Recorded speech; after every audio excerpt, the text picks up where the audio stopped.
নমস্কার বন্ধুরা, আবার চলে এলাম জয়মা কুকিং ব্লগ রান্নাঘর নিয়ে। আজকে আমাদের বাড়িতে হচ্ছে পনির মশলা। তাহলে রান্নাটা শুরু করা যাক।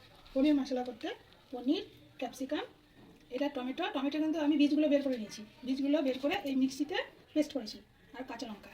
আর এই পেস্টে আছে কাজু, পোস্ত, আদা, জিরা, কাঁচা লঙ্কা আর টমেটোর বীজগুলো। আর এখানে টক দই, লবণ আর চিনি দিয়ে ফ্যাট করে রেখেছি। এবার রান্নাটা শুরু করা যাক। দিয়ে দেবো সাদা তেল। সরষের তেল দিয়েও রান্না করতে পারো, কিন্তু সরষের তেলে পনির ভাজলে পনিরটা কড়াইয়ের সাথে লেগে যাবে। সাদা তেল দিয়ে ভাজলে পনিরটা কড়াইয়ের সাথে লাগবে।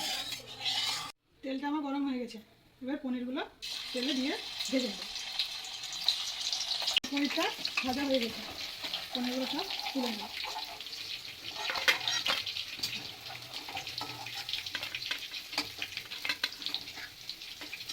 আজ আমাদের নিরামিষ, তাই রান্না হচ্ছে পনির। পনিরের সঙ্গে আরও অনেক কিছু আছে, সয়াবিন আছে, তারপর মেথি শাক ভাজা আছে। তোমাদের একদিন মেথি শাক ভাজা রেসিপি দেখাবো। কে কেমনভাবে খাও জানি না, আমরা মেথি শাক আলু দিয়ে ভাজা করে খাই। পনির ভাজা তেলে শুকনো লঙ্কা আর জিরে ফোড়ন দিয়ে দেবো।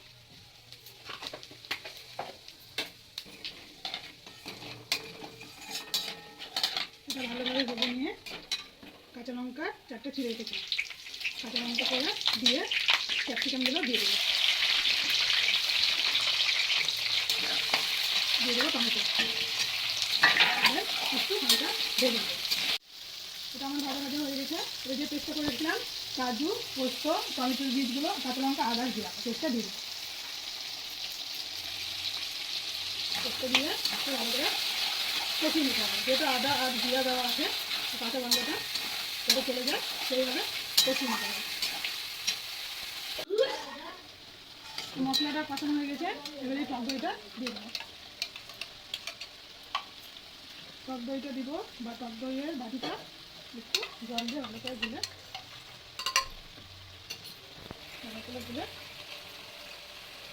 দিলে এবার একটু ভালো করে কষাতে হবে যতক্ষণ না তেলটা মশলা থেকে টক দই থেকে ছেড়ে আসছে।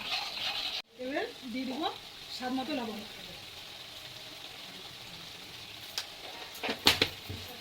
আর দেবো পরিমাণ মতো হলুদ, খুব অল্প পরিমাণে হলুদ দেবো। একটু দিয়ে দেবো রেড চিলি পাউডার, দেবো একটু গরম মশলার গুঁড়ো। এবার একটু ভালোভাবে কষিয়ে নিতে হবে। দেখছো কালারটা কি সুন্দর এসছে।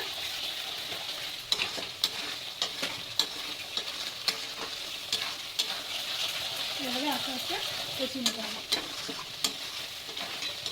গ্রেভিটা প্রায় রেডি। এবার ভেজে রাখা পনিরগুলো হাতে হাতে দিয়ে দেবো।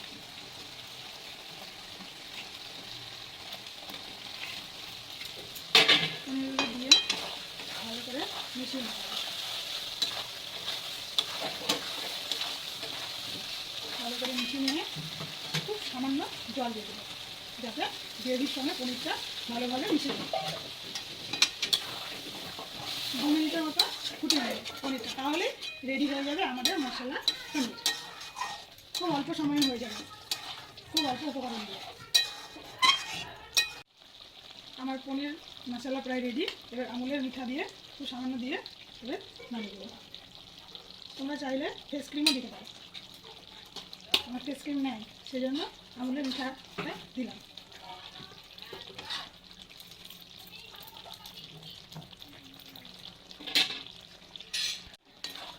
আমার এটা একদম হয়ে গেছে, এবার আমি নামিয়ে দেবো।